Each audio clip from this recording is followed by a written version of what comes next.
With assets and arbitrage. I know we on Uber early, y'all, but we've been up since 3:30. It's a long day, and we still have basketball and 1,000 other things to do this evening. But we did not want to neglect the show today. Yes. So, Baby Case and I, we sit in the room talking, meditating, Yeah. thinking about stuff, trying to rule the world like Pinky in the Brain.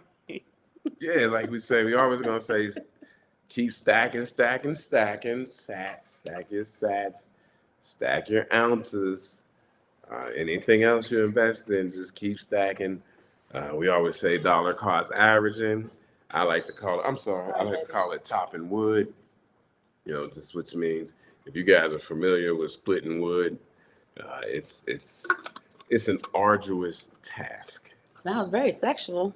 Well, it's not. Considering we got 4 kids, I'm It's trying to figure out what you're telling them. It's an arduous task of chopping wood, and I watch these people who want to be off the grid, and they often have Bitcoin themselves, silver, and things like that. Them guys with their wives. Yes, but they have to. So what they do is they have these little ovens. What are those ovens called? The belly oven is the one that Not a pot belly. pot belly oven, and you'll split the wood, chop the wood, and you got to have it get enough wood because a lot of these people are in northern places where it gets cold, very cold in the winter, and you have to make sure that there's enough wood to get you through the winter. So that's why it is important, as a saying, is chopping wood because they're chopping wood so that they can get through the season, and it's a life. It matters for life. What show is that everybody used to love when the dude used to be like, "Winter is coming"? That is Game of Thrones. So just have an idea, like there's a weird economic apocalyptic winter that people are forecasting to come. So hubby uses chopping wood, splitting wood. I say little Dutty build big dam. But basically the grasshopper and the ant story. Hi dear bit, hi sweetheart. Hello, Thank you dear so bit. much for joining. Thank you. But the parents, y'all parents should know the story. But for those of you who don't have children, you may not know the story. Is they had these ants, and ants are always symbolized as diligence, right? Slow and steady, constantly moving. Hi, E. Deb and L. Thank you so much for joining us. Thank you, good sir. Thank you. And grasshoppers are symbolic for playfulness, probably because they make all that noise with their feet. But anyway, so the story goes is all summer long, the ants were getting together, right? A whole collective community of ants. Is this the same story, or we? Yeah, the ants and the grasshopper. I'm telling them a story. I thought it was the grasshopper and the tortoise. No, that's the tortoise and the hare. Okay, I'm sorry. Let me slide back. I don't know what I'm talking about. But the grasshopper and the ant is the story about dollar cost averaging. Okay. It's like, like, what y'all talking about? So the grasshoppers, a collective group of grasshoppers, spent the entire summer working. And I don't know if you've ever seen ants in real life. They'll get like 1 grain of sugar and pass it along up the chain, ant to ant to ant to ant to ant to ant. If you guys have ever traveled outside of the country, you would likely in tropical countries experience the cleaner ants. Oh man. And little by little, they just pass this one thing from ant to ant to ant to ant, and they place the food in their storehouse, right? Whether it's sugar or whatever the food it was they were collecting. And there was a grasshopper, and he was making fun of them all summer long. He's playing, he's taking naps, he's resting, he's jumping, he's making noise with his little grasshopper feet like a cricket. And when the winter came, he didn't have any food because he played all summer. And the ants, power laws, and the ants had to share their food that they spent all summer accumulating with the grasshopper that didn't have any food. And it's a great story that parents tell their children regarding preparedness, right? If you do the housekeeping little by little every single day, it's not a big feat.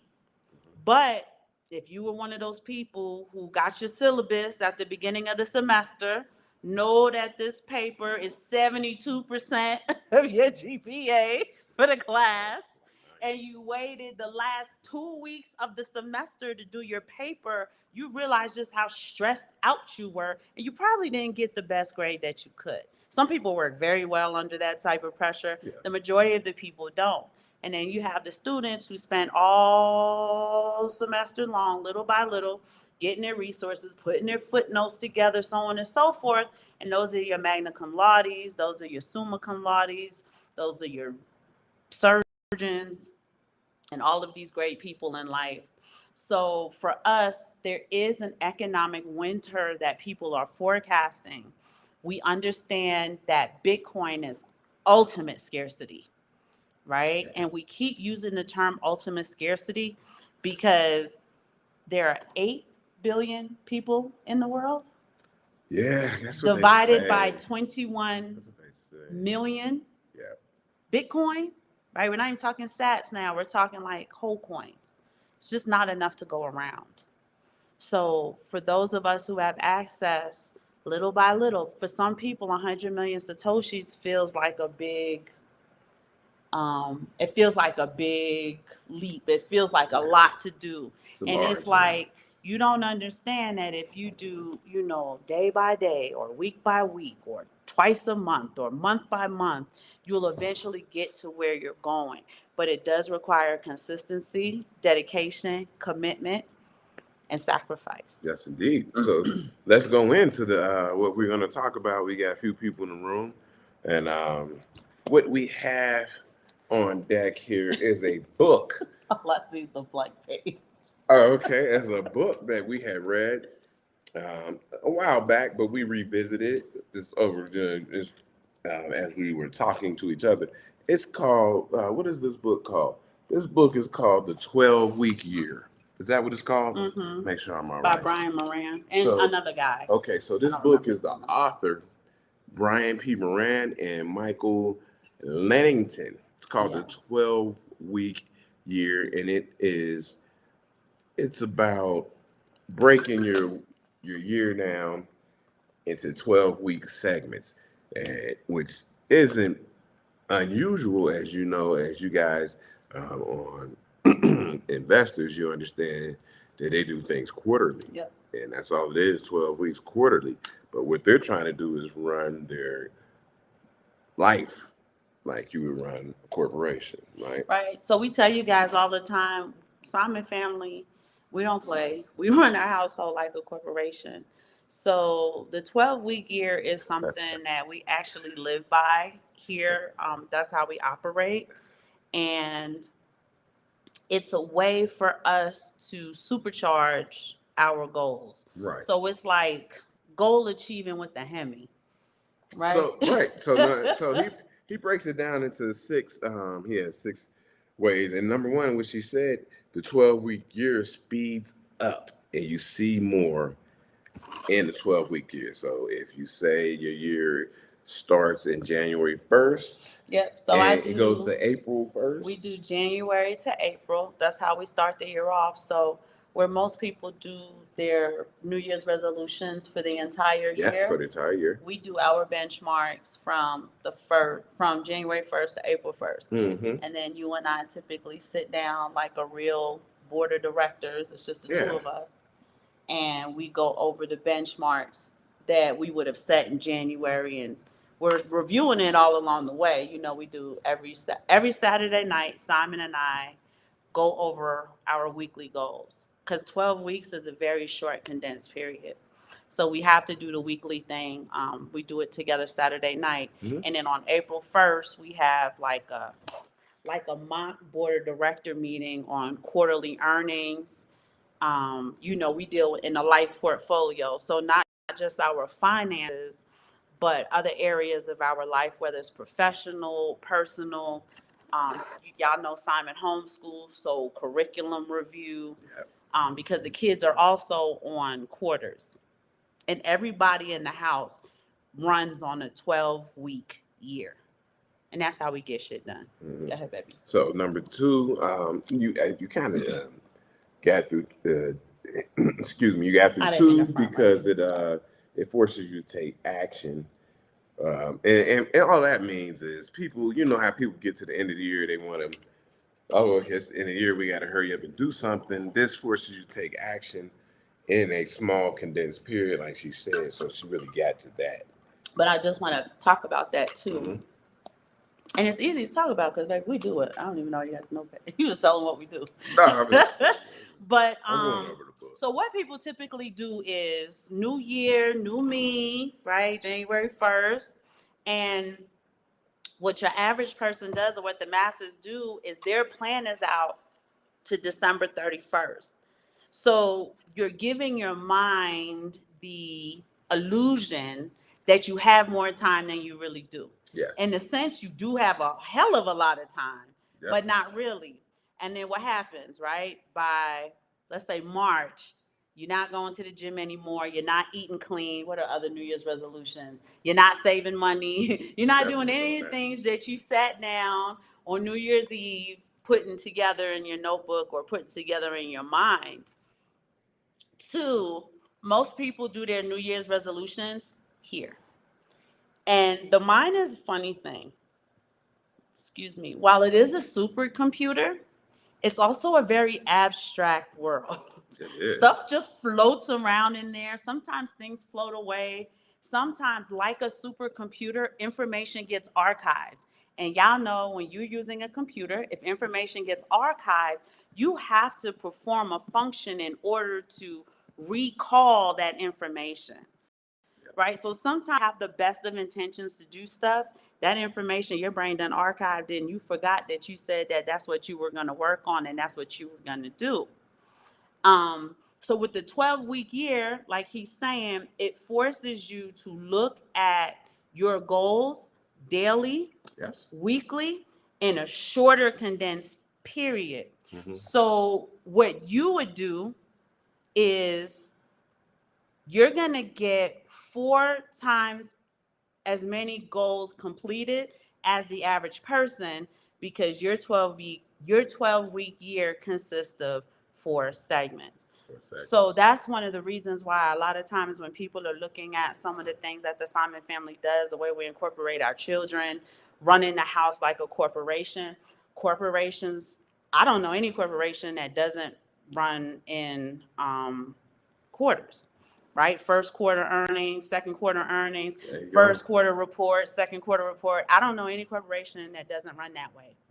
And if you run your household that way, you are constantly on top of the things that need to get done. You're constantly reviewing the things that need to be reviewed. You're constantly eliminating the things that are obsolete, that no longer benefit you. You're replacing them with things that need to be done that will benefit you, so on and so forth. Mm-hmm. And corporations, like any business process, you're looking at this every day. That's your business operations model.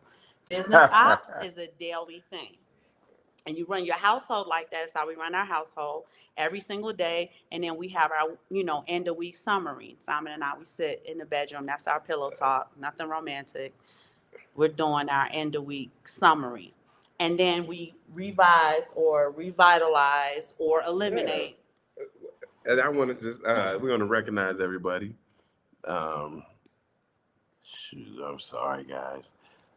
Shout out to Stan, Let Freedom Ring. Will Stan, 45. Will 45 is in the building. What's up, y'all? It's funny what you said. I bet the family dinner table discussions are lit. They are lit. They seem boring, though. That's just it, They though. are lit. It would seem boring to most people. Yeah, it's but it's about productivity. Yeah. And that's what we want. We want everybody to be productive in what it is that they're doing, because everybody in the house, it's a big house, it's 6 people, but everybody's doing something different. Like, we're doing something different than them. And so we want them to be productive in their things that they're doing. And then we focus on being productive in what we're doing. But we still have to stay on top of them because, they are children. So, but everybody in the house, with the exception of Tino, and he's highly functioning to be autistic, they are high performers. Yeah. So, our 22-year-old is a professor of English, so he's got to constantly do his curriculum review for his students at the local school where there is it's not a language barrier for us because we're fluent, but things do get lost in translation. So he constantly has to review his lesson plans. Yes, indeed. Reginald is being looked at by scouts. So he's a higher performer as far as athletics goes. So while it's not solely physical, Reginald reads in between. Yeah, Reginald, and on top of being a high performer in athletics, He's a scholar. he's a scholar. He's very, very intelligent, and so he's got it. He got the juice, as they said. He got a jacket like Bishop, y'all. You want to take a picture and put it on Twitter. Oh, yeah, man, Every time he come around, oh, I'm showing my age. If y'all ever seen Juice, he got this jacket just like Tupac, who played the character Bishop. Yeah. So whenever he say that, that's funny to me. But they can be high performers because we've instilled in them this 12-week year. Mm-hmm. And for those of you who work really well under pressure, 12, that's right up your alley because you only got 12 weeks to get it done. And your outcomes are, I think they did the stats. Y'all fact check me, but I believe they said the outcome of a 12-week year achiever are almost 70% more impactful, would be the word, than the average person who's actually working towards something, but working towards something in a calendar year. Yeah, and I'm gonna bring up this one here. Number 3 is, I think, is one of the most important. Measuring your results. So you have to measure results.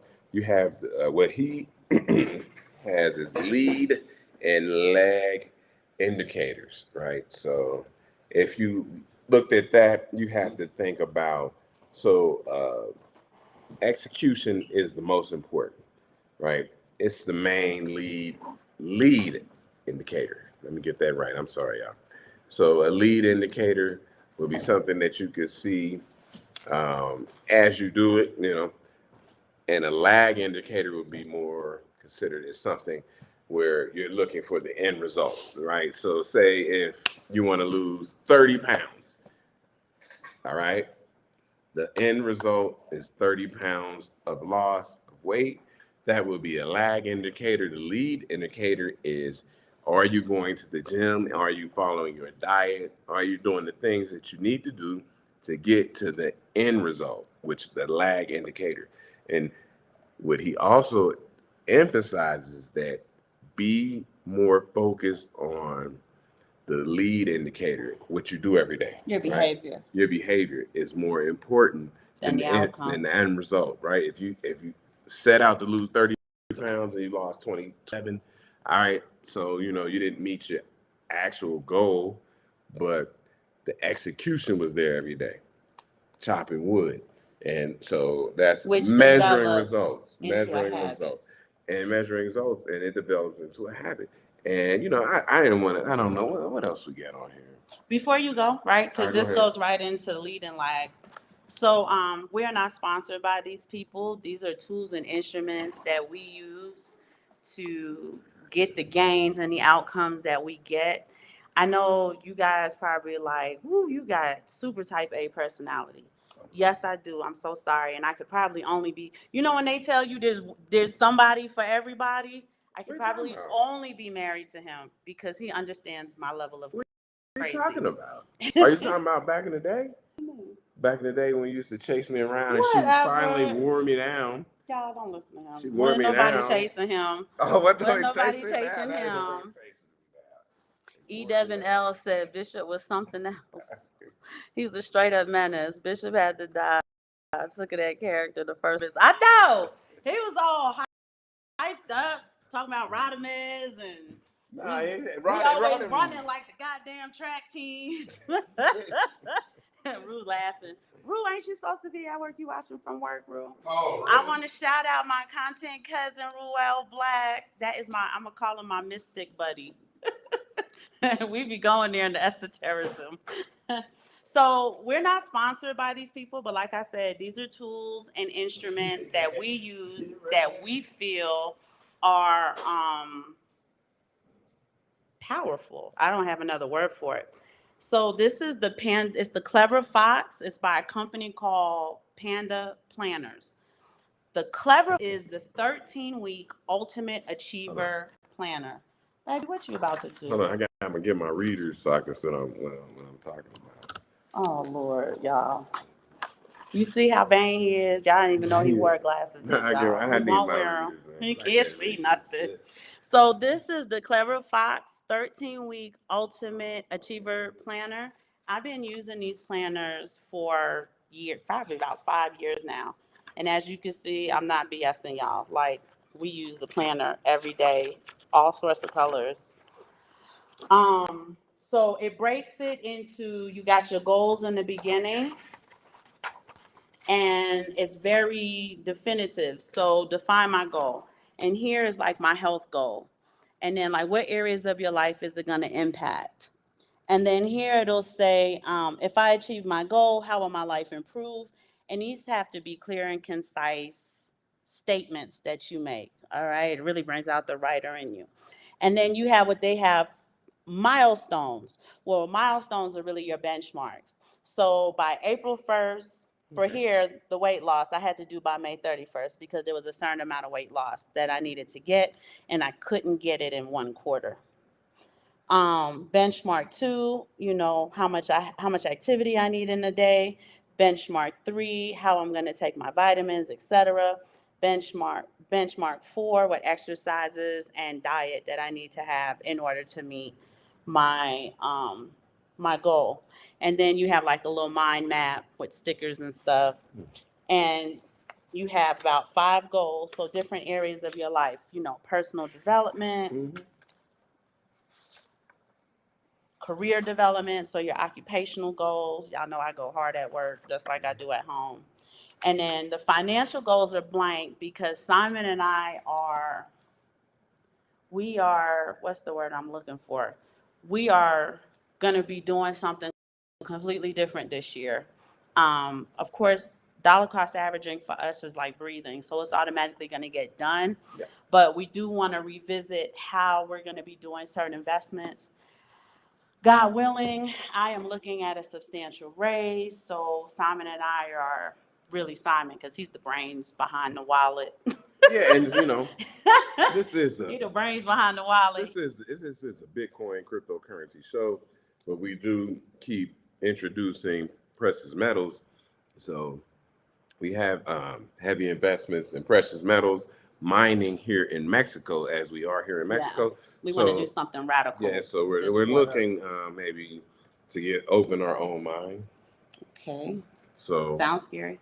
Yeah, I don't want to work in the mine, but we're looking into it, right? We don't know, and regardless of the outcome, the journey is going to teach us a lot, and it's going to help us reset and reshape and reshift our perspective and how we invest and what we're investing in. So we left that blank because we're working on that together, and we're going to put the pieces in place as we go.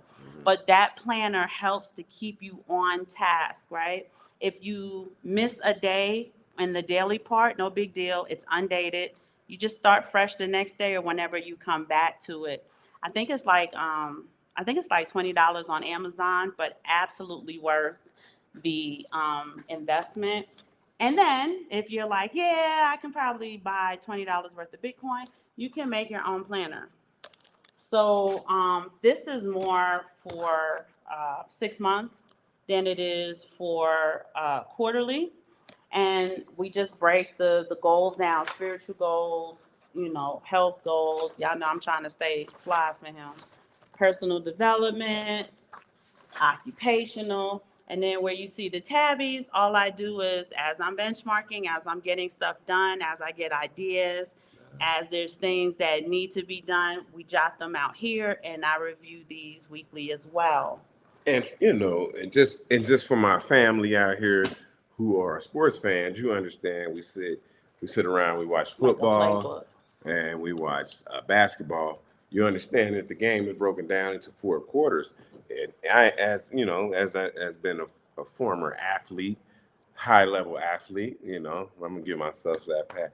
And being a coach, you know that you have to see the game through each quarter, right? You had the first quarter, second quarter, and what he says right here. Hold on, let me put my glasses on. But your planner should be like your playbook. Yeah, because he said make time for to regroup and reflect. And if you were playing in the sport, that would be halftime. Halftime, you guys all know we play football, basketball. Halftime, coach gonna give a speech. We're gonna things we doing wrong, things we doing right, and we're gonna get back out here in the next 2 quarters to try to fix that. And I use sports references because I grew up through sports, but that's quarterly, right? 4 quarters. We're talking about 4 quarters through a calendar. So this is how you can do, maybe in the middle of the year, you take time to regroup, slow down. Like, all right, we've worked a lot. Let's reflect on what we've done, and this is what we're going to do now in the last 2 quarters. Right.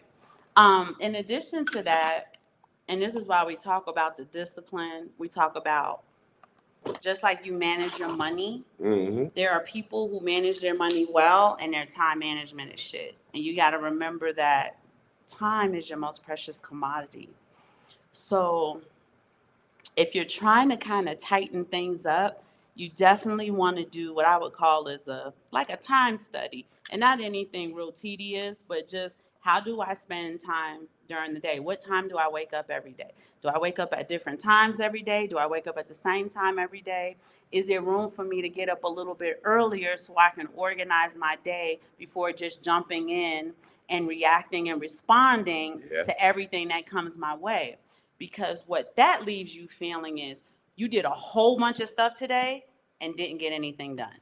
And conversely, what time do I go to bed so that I get a nice restful sleep that night? I understand that we all have, families and things, and we have to be up a little bit later, but you want to try to go to bed the same time every night and get up the same time every day to help smooth out the volatility. Right. Just like with money, just like with the market. Yeah. You want to smooth out the volatility of your day. So part of your 12-week year is formulating a daily routine so that you can meet your daily benchmarks, your weekly benchmarks, and then finally that quarter of a year benchmark.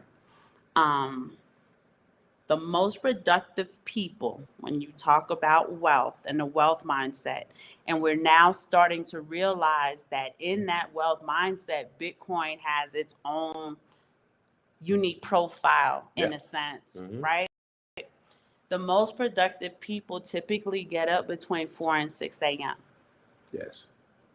Right? They're not getting up at 10. They're not getting up at 30. Now, granted, there are some people who you may work second shift. So unfortunately, that is your day. Yeah, that's your day. Right? You work third shift. So that is your day. But if those aren't your factors, you get up, productive people, they get up between 4 and 6 a.m. Simon and I, we get up at 3:45. Because it take me 45, 50 minutes to just get dressed. The hair not done yet, eyelashes aren't on or anything. Yeah, and like I said last night, and I'll go into, you talking about a morning routine in this 12-week year. So I deal with some gentlemen. They are of stoicism. They're stoic, okay. Yeah, they're stoic, and some of the things they say is when you first wake up, you should drink water, right? First thing you should do is you drink water. 2, they say you should bypass grabbing your phone or personal device. Don't. And they say you should read something of knowledge, whatever you want to call it. If you want to read the Bible, you want to read something of knowledge this way or that way. And they also recommend after that you ground yourself. Going outside with the shoes and socks off, grounding yourself to the earth. It's been cold, so we haven't been doing that. Yeah, it's tough but to do when that. it's warm, we live on a mountain. We're right under a pyramid, so a ley line does run through here. So we try to do that when we can. Yeah, so ground yourself. Do these 3 things before you get up, before you drink coffee and do all this stuff and get on Twitter or whatever. Don't get on Facebook or something like that. Then you can come back and handle that stuff, right? But that's like a morning routine. You get up and you get yourself going. So the most productive people, when they did a study of like 6,000 wealthy people, $1 million or more earners or income or net worth, between 4 to 6 a.m., those people get up.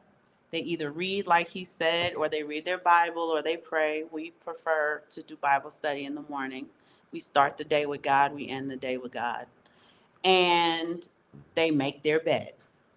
I know that's crazy that I'm telling you this because I didn't know, I'm a mama. I'm a black mama at that. So y'all better make y'all bed, right? I better not come in your room, bed not made. But Jordan Peterson, Tony Robbins, what's Beast Mode's name? Whose name? Beast Mode. Beast Mode. Eric Thomas. Eric Thomas. They are out here telling people to make their bed. So please, right? If you're one of those people who roll out of bed and just leave it like that, the first thing that you accomplish for the day is making your bed. Then they typically organize their space. So if that's cleaning up their room, decluttering their office, whatever that may be, this is a particular routine that they do day in, day out, weekends included. And this routine becomes what we call a habit. And that helps them to move into what we call planning mode. Many of the high net worth individuals also include some type of exercise before, getting to the office. So whether it's the treadmill or jogging, what's his name? David Goggins. Oh man. He gonna run 16 miles before he sit down at his desk. But when they sit down at their desk, they plan their day. They do not react and do not respond to how the day is going to go. They command their days by planning. And a great way for you to take command of your day somehow, some way, get you a notebook, get the planner I suggested, however you want to do it, sit down and plan your day. It's much more productive for you to see what your day looks like. So like I said, a lot of people try to do everything from here. Don't do that. We too old to be doing that anyway, right? We're older. We have a lot of stuff on our minds. Things happen when your day goes to crap. You forgot all of the stuff that you had on your mind earlier. Write it down so you can stick to it. And the things that you didn't get to today goes on your planner for tomorrow. But part of the daily plan is the stacking of sats and silver. Absolutely. Right? You want your ounces, you want your sats. This is part of your daily plan. Maybe you don't buy it daily, but just keep in mind, on this day, we're going to have to do it, and that, and So when we get paid, the first bill Simon pays is our investment bill. That's what he calls it, right? No utility gets the money first. No whatever other expense we have gets the money first. First thing he does is starts allocating funds to our investments. We have a lot of our investments that are automatic. They come out. I don't even see it. They're automated, yeah. Right? And to me, in this day and age, that's the best way to do it, because far too often when things come up, that's the first thing people try to cut back on is their investments. Yeah, and I want to say, because we'll go old school style to Dave Ramsey, and Dave Ramsey is going to tell you, pay yourself first. And that's what it don't have to be much. He has a rubric where he wants it to be the 5 to 20%, right? So whatever you make, if all you can do is 5%, pay yourself first before you let the money fly out. You got to pay, like she says, electricity, utility, rent, mortgage, whatever. People car have payment, credit card bills, car insurance. Pay yourself first. Make sure you pay yourself first, even if it's not that much. Just do it. It's chopping wood. Set yourself to the side first. Take care of you first. Let's get in this chat room, because some people in here, man. What we talking about in the chat room, okay, y'all? Bitcoin Shango. I don't know if we welcomed you to the room. Shango. Cryptonomics, welcome. Cryptwork. Hi, love. She gets up at 4. Will Hadi said, like the quarterly cycles. Yes, most businesses run on a quarterly cycle. You should run your household on a quarterly cycle as well. Yes, indeed. That's why businesses, for the most part, are profitable, because they're in constant review of business processes, business operations, where funds are going, where funds are coming from, obviously from a financial standpoint. But your household is way more dynamic than just a business who's in for profit. Your profits are lifestyle, your profits are financial. Your profits may be your children's upbringing. Your profit may be your health, right? So you absolutely want to run it with the idea of business operations, with the idea of business cycles, but make sure that your household business is more dynamic than a functioning corporation. Ruel Black.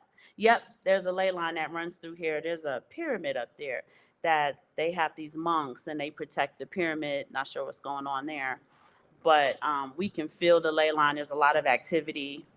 The animals come. We have a lot of animals, but the estate animals come, and they particularly like our estate prairie grass.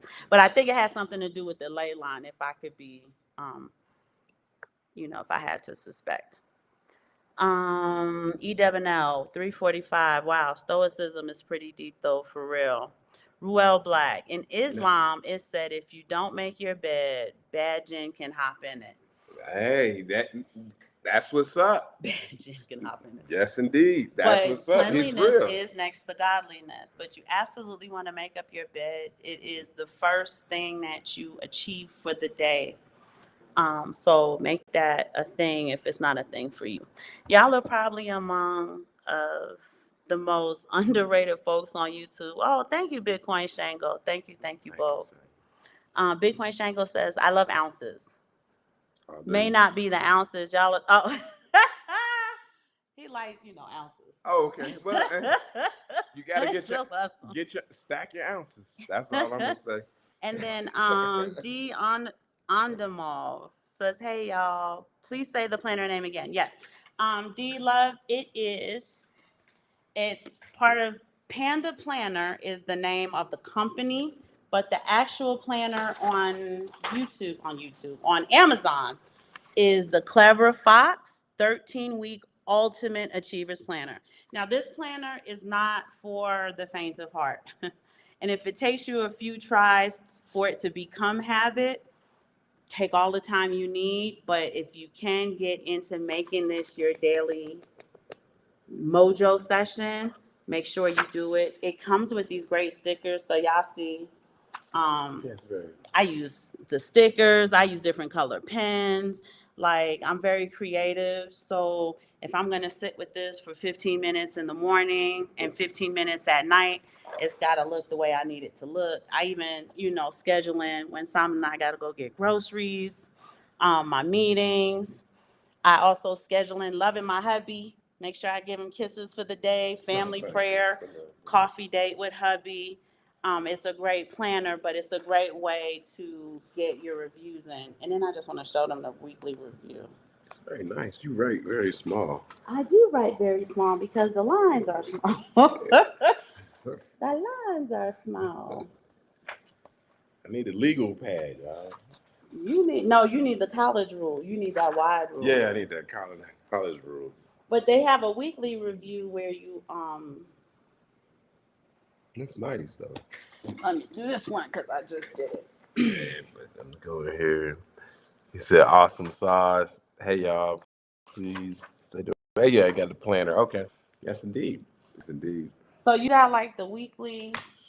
The weekly asks you a whole bunch of questions: how you felt.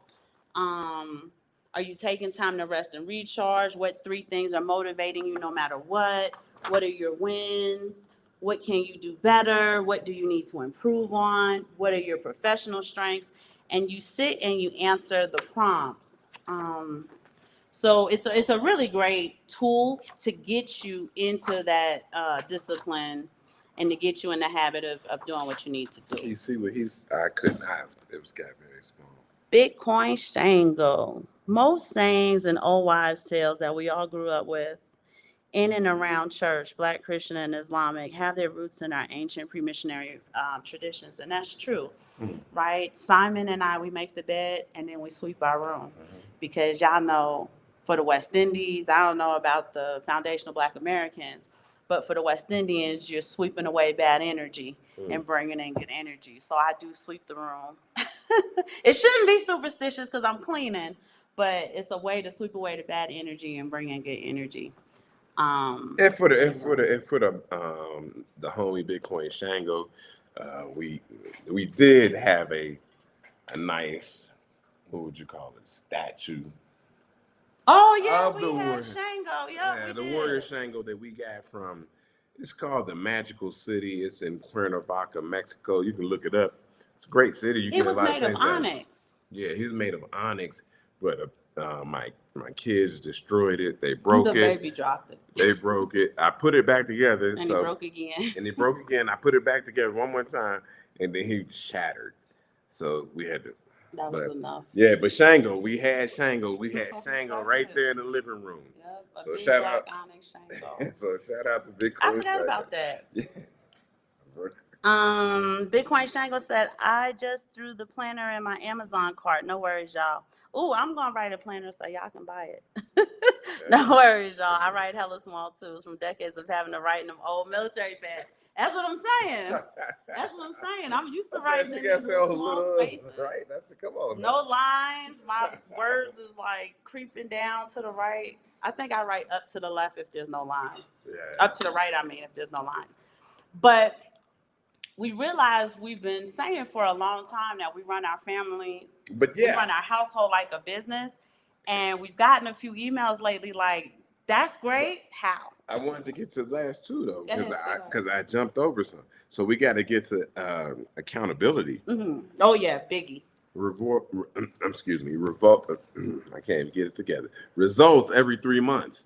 That's the accountability. And then we talked about having accountability partners, where they can hold you. Say you didn't make it. If you didn't make it, somebody can say something to you. You don't get upset. Like, all right, I didn't make it. This comes in line with people who want mentors and things, where you want to take it back to your mentor and say, hey, and it's like, no, right, then you didn't meet your benchmarks. But then the accountability should be on you as well when you're in your planner and you're going over it. And so you do your planner 15 minutes in the morning, you do your planner 15, maybe 30 minutes at night, depending if you're going to be planning for the next day. Some people do it all in one thing. Other people do it twice a day. But the accountability factor, what did I get done today? What didn't I get done today? And think to yourself, why didn't I get it done today? Is it that because quite often we can misplan, right? Sometimes we put too much on our plate for the day and it wasn't reasonable to begin with. Other times, if you sit back and think about it and you're like, oh, you know what? I sat on IG for 2 hours when I really went on IG to get somebody's contact. I was supposed to go on Twitter to message a content cousin and ended up watching a video that such and such. So just being accountable to yourself on what went right, why did it go right, what went wrong, why did it go wrong, and then making the adjustments. Gotcha. And don't beat yourself up, right? Because stuff happens. A friend calls you on Facebook. Yeah, life happens. That you hadn't talked to in a long time. You talked to them for 2 hours. Shout out to the big homie. He would always say, life happens to all of us. Right? Yeah, Cameron Sam used to say that. Yeah, so life happens, if something happens and it disrupts your schedule, just readjust. But getting up early allows you to command your day and leaves room for the little happenings in the day, right? Hiccups, great things that happen, so on and so forth. I got a nail in my tire in my truck, so now we gotta go deal with that. Silly stuff. It's silly stuff. Yeah. It happens every day. And so don't, like she said, don't beat yourself up. No, you just readjust. Okay, we'll make it happen the next day. Getting up early is a great instrument that helps you during the day when you need to adjust and you stay in command of your day. Yes. You command the day doesn't command you. Man. Shango said, but yes, thank you all for being around. We all are that iron sharpening iron. Yes, as iron sharpens iron, so should one man sharpen another. It's Yes. biblical. Together we can go helliciously far. Yes. Um, Two, just being mindful and cognizant that the distractions are there on purpose, right? Your Facebook, your Instagram, um, salacious videos. If you're a guy who likes soft, pretty women and you on IG and that's all that's on there, understand that these distractions are there to deter you from whatever potential you can possibly meet as the divine human beings that you are. The accountability partner is clutch because it doesn't matter how disciplined you are, doesn't matter how powerful you are, doesn't matter how, ultimate achiever you are. You need an accountability partner. You need some type of mentorship. It'll help you, like he said, as iron sharpens iron. If you are about sharpening the swords in your sheath, absolutely look towards who you can trust that will fill that role and be optimal in it. Okay, I am autonomous. I get a lot of stuff done. I'm very goal focused, goal oriented. Even with all of that, Simon takes me to a level that I'm not really sure I would be able to achieve by myself, partly because he's outside looking in. Two, every now and then you do get distracted, or sometimes you get discouraged and you need that person to just kind of like lift your spirits. You're doing great. Overachievers tend to beat themselves up horribly, even though they've gotten a whole bunch of stuff done. So in order to up level the way you want to up level in life, accountability partner, mentor. Women, I'm pausing for effect. There is nothing wrong with seeking mentorship from your spouse. If you are okay getting a complete stranger, and it's great, right? If you're getting somebody who your goals and your dreams is this person's reality, absolutely reach out to them as a mentor. But I'm noticing that there's this weird narrative that your spouse cannot mentor you. He cannot teach you something new. He can't lead you. He can't do all of these weird things. And we got to shake those bad narratives off. We have to be teachable. We have to be coachable. We have to let go of the control that I'm in charge. I know better than you. I'm smarter than you. I have to be right. Right? You have to humble yourself. God says in Malachi, humble yourself before me and you will do well. So I'm talking to my ladies who are independent, your magical unicorns, your girl magic, girl power, all of those great things, but you are not an island, okay?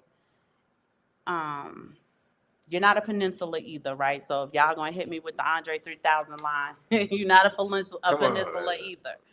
So we need each other, and this is why, as Shango had pointed out, as iron sharpens iron, right? The iron can't sharpen itself. Go ahead, read the things, and I'll go in on that a little bit. He said, this is Shango. Y'all are motivating the heck out of me. Thank you. I let life smack me in the mouth far too often. Shango, look, our email is in that thing. Just call us. We'll sit, we'll chop it up, we'll talk. We plan, you plan, you know what I mean? And you do need to be in rooms with people who are like-minded. And I'm calling it the Bitcoin mindset. Y'all don't steal that. It's copywritten. Don't copy me. But you want to get in rooms with the Bitcoin mindset for the up leveling that you're looking for. Go ahead. One more. I just want to see. He said he preferred the term statuesque for the thick and lusciously lovely ladies he sneaks a peek at from time to time. That's why I be trying to stay fly, because I don't want him peeking at nobody. He did randomly unfollow a lot of them yesterday. You don't know why. Because we were going to do the show today and the universe knew it. Prep Work, aka KW1. Everyone in the chat, never let people at work see you upset. Always keep a smile on your face. Never let life drag you down. Handle what you can control and don't beat yourself up. Absolutely. You said that so wonderfully, love. Salute. And it's hard sometimes when you're at work and people upset you, right? Sometimes you got to check people. You do have to Try to do it in the most professional of ways, but when you have an accountability partner, though, that person can tell you if you're being reasonable or if you're being unreasonable. Women, I'm pausing for emphasis. Women, we tend to be very emotional creatures. The progesterone and the estrogen running together can sometimes make us crazy. Those are our hormones. Y'all only got to deal with y'all testosterone. And having the accountability partner helps you to see things reasonably. Sometimes it helps perspective changes, shifts in perspective, shifts in mindset. So this is why I'm telling y'all, we're not islands, we're not peninsulas. We need each other. And we want to discard that narrative that I don't need you and you don't need me and blah, blah, blah, blah, blah, blah, blah, blah, blah. Let go of that. There is a particular party that is profiting off of separate households. They're profiting off of that, right? Instead of one strong household, they're only getting the money from that one household. They're getting the money from you and your baby mama 1 and baby mama 2 and baby daddy 3 and baby daddy 4. And it's a community where they're profiting off of. So we want the community to kind of rein things in and come back to the way we used to kind of do things back in the day. Things you can't control, give it to God. Amen, honey. Cryptwork says she will check somebody, but then she'll smile afterwards. Me too, because I done got it off my chest. Yeah. Sometimes I'll check you with a smile, but you know I ain't playing with you. Yeah, that's what she's doing.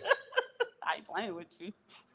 I'm going to have you cam up too so I can look you in your eye like, there we go. Who do you think you're talking to? I'm just curious. Yeah. But for my old school people, and you know, you didn't get the joke, baby. What, baby? Who you talking to? Who you talking to? I don't get it. That's the old Biggie line, if you guys know. From what? From it was the very start of the little dun where he's talking about the way he robbed the New York Knicks rapper. And I'm sorry. When he was with the girl, right? Yeah, but that's how it started. Oh no, I don't remember that.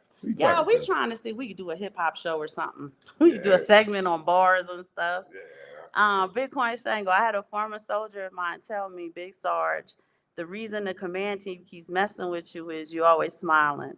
Yeah, when he used to smile a lot in the military. Okay. They'll mess with you if you smile in the military. Yeah. Because they feel like you coming away from your military bearing. Yeah, I don't know. Is that Bitcoin Shango? Yeah, I don't know if wanted to wipe the smile off his face. Oh, okay. Them's fighting words. Yeah, I don't know if you still active duty and stuff like that. Yeah, you know, it's a very thin line with what we call showing all your teeth. Like sometimes can't be smiling. Like you want to smile to be ingratiating. Approachable. Yeah, approachable and ingratiating. But you also have to have that level of yeah, I understand that. Okay. I can see that. But you used to smile too. You'd be the only one in the I might have to bust some pictures out for y'all. You'd be the only one in the platoon smile. In all them pictures where the squad is there. Oh yeah, I was all I see is this beautiful smile and a cute little dimple. But yeah, they might press you. No, I'm not. I don't know your rank. He called him Big SAR, so you're above middle the people. Tier, yeah. Yeah, so definitely a journeyman. Yeah, cats will try to press you on that. Dear Bit, she said, I only wish my hubby is so damn much younger. Sometimes I think I'm talking to a poor thing. Talk enough that he will get it all soon.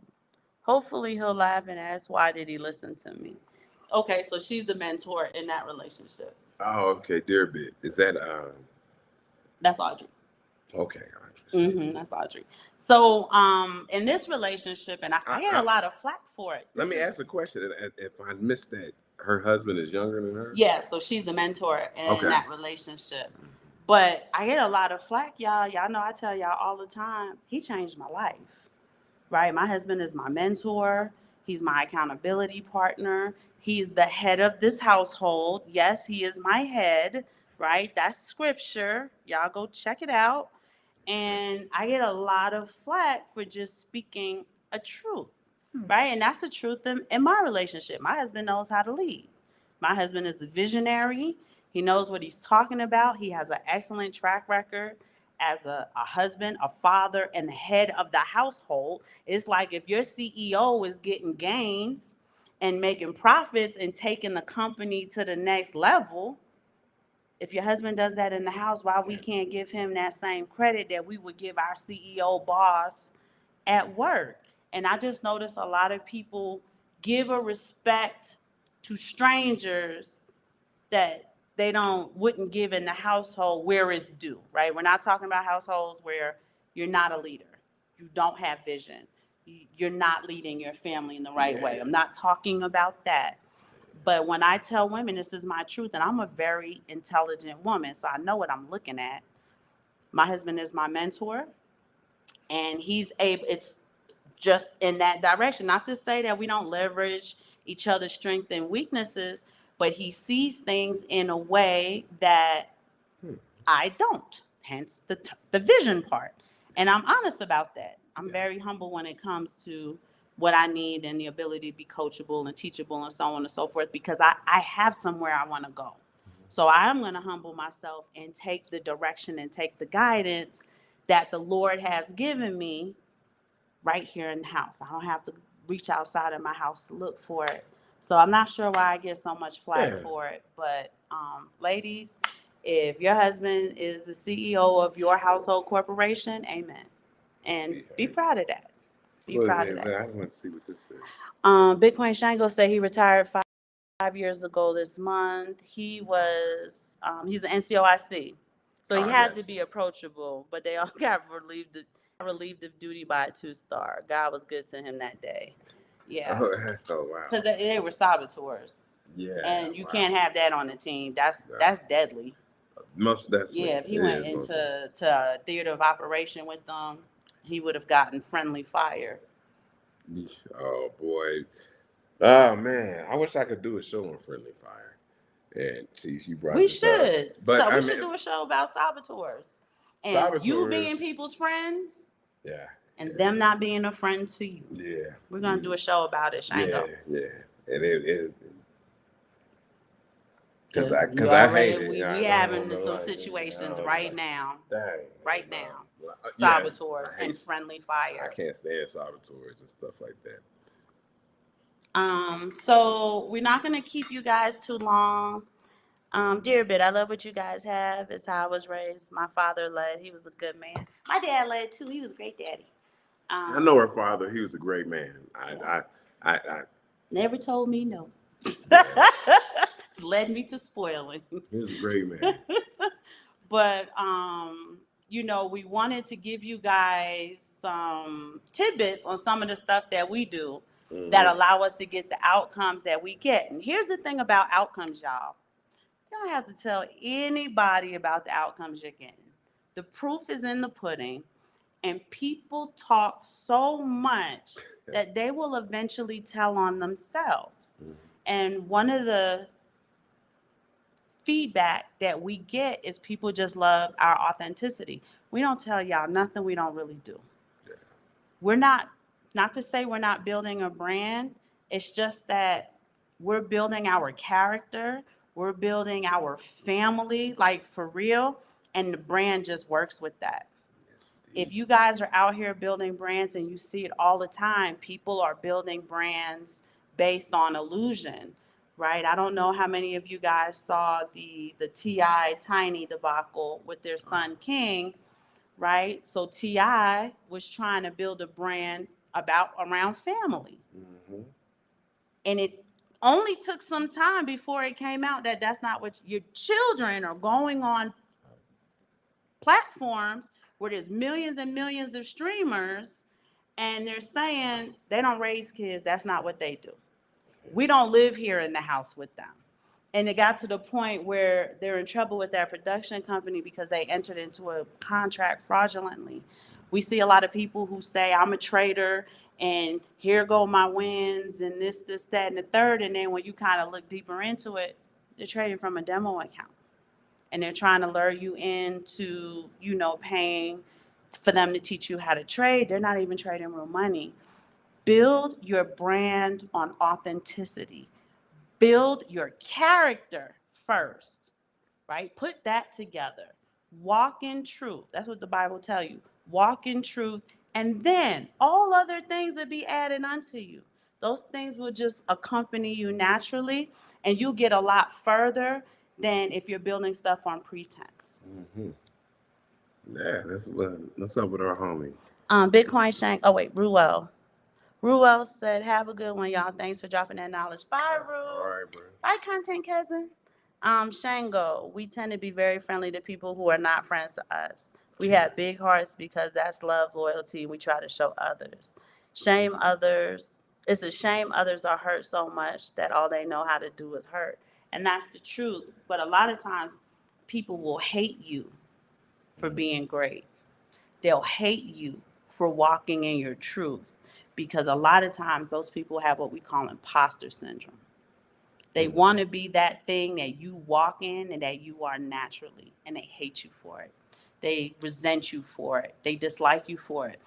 And unfortunately, those people be people that are close to you. We're not talking about a lurker on your social media page. We're not talking about a lurker in the audience watching a live. We are talking about people in your life that you interact with, and you start to just kind of pick up on like, oh, okay, so you don't really love me like that, right? You make these comments that let me know that you resent me or you dislike me or you have some type of problem with me because I am reaching for something higher. Yeah.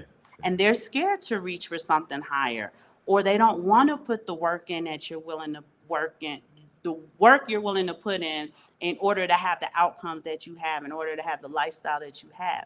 They don't see the 3:45 a.m.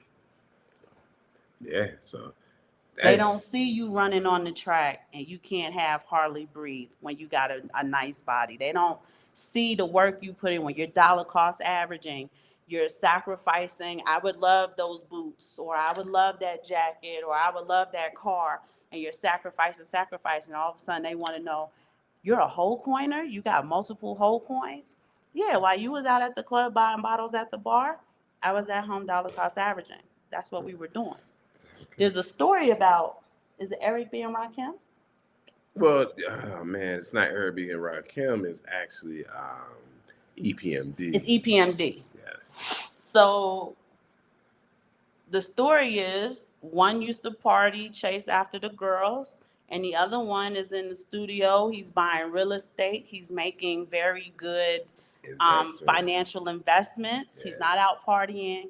He's in the studio early, staying in late. And then when you hear the shout, that's a West Indian thing. When you hear the shout, is Aunt Pauline on here? One had way more money and the other one was looking at him like, where the money coming from? You cheating me?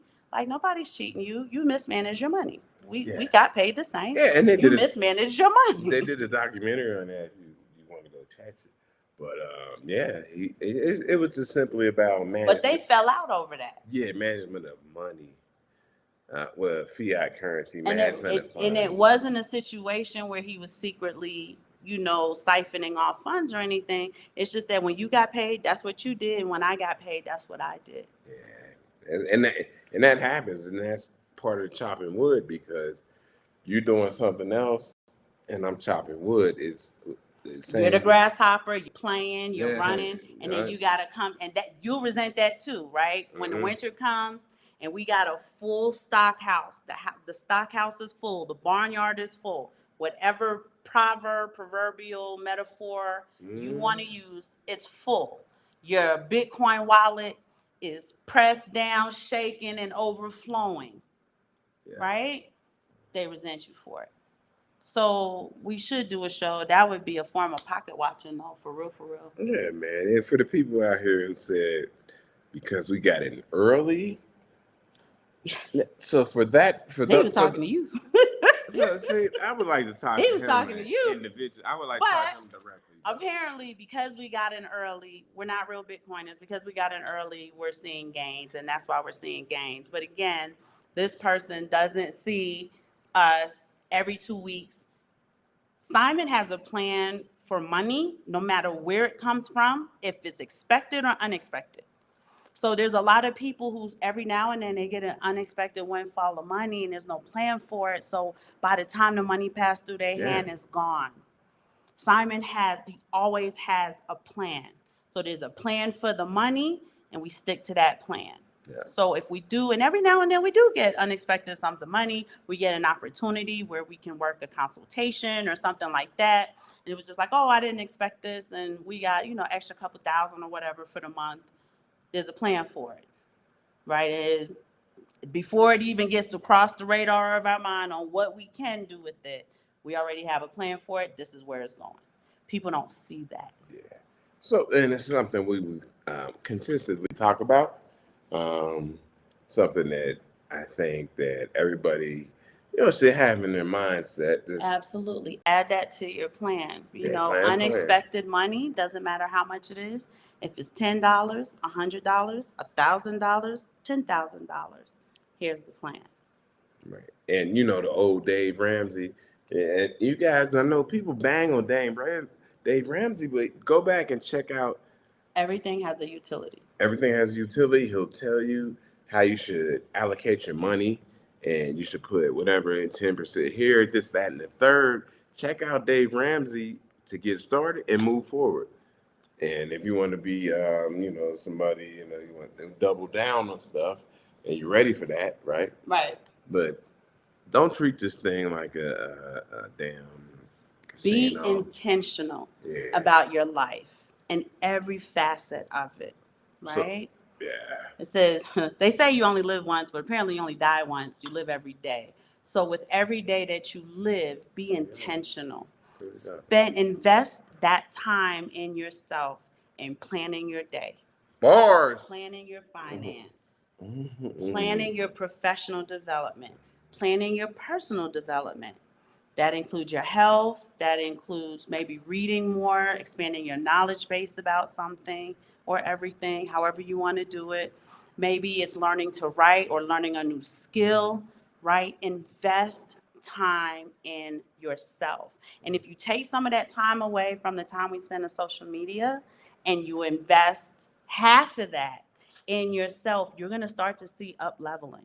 Yeah, you're going to see up leveling, and you are. And let's be honest with it. I mean, we're going to talk about it. I'm going to have her read and then we'll get out of here. Okay. When she says invest time in yourself and not social media, she means stop fucking around. I said it nicely, though. But for real, right? And many of you are watching this on social media, so it's an oxymoron at this point. But if you are going to use social media, utilize it productive. That's what we're talking about, right? I know one of the things that people like to do on social media is somebody will have some subliminals at somebody else. People are tagged. You're going in and you check in. It's like, oh, look at this comment. And this is... Don't spend time doing that. Don't be the internet detective. Right? Take some time. But if you're planning your day, those little pitfalls don't catch you. Yeah, exactly. Because you have somewhere to be, you have something to do, you have something to accomplish, and you realize, like, I got to get off of here because I got to go do this, or I got to get this done, or I got to read this book. I still have a couple chapters to go, so on and so forth.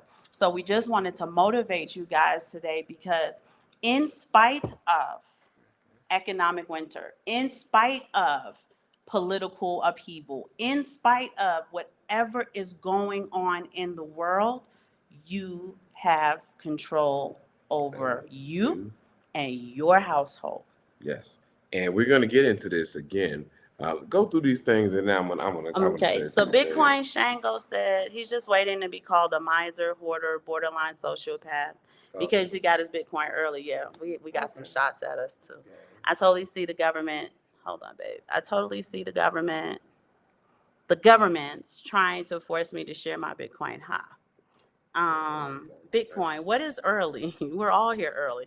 It's a good question, right? It's just like, But Simon was starting to invest during the cowboy days. I'm sure we told our story a thousand times. So paper wallets and stuff like that. So we did.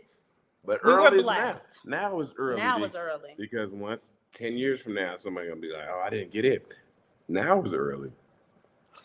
Dave Ramsey offers structure. So I noticed that a he lot of does. people like to just completely trash things. Cash is trash, and this is trash, and shit for brains, and y'all. Everything has a utility. Everything, if you looked into it deep enough, may have some type of benefit for you. So even if Dave Ramsey, he may hate crypto, and we don't care about that. His utility is structure, discipline with finances. So you don't go to him for your crypto advice or for your crypto motivation for the day. Yes. You go to him for structure, you go to him for discipline. He has nuggets of wisdom that you can utilize in your life, in your up leveling.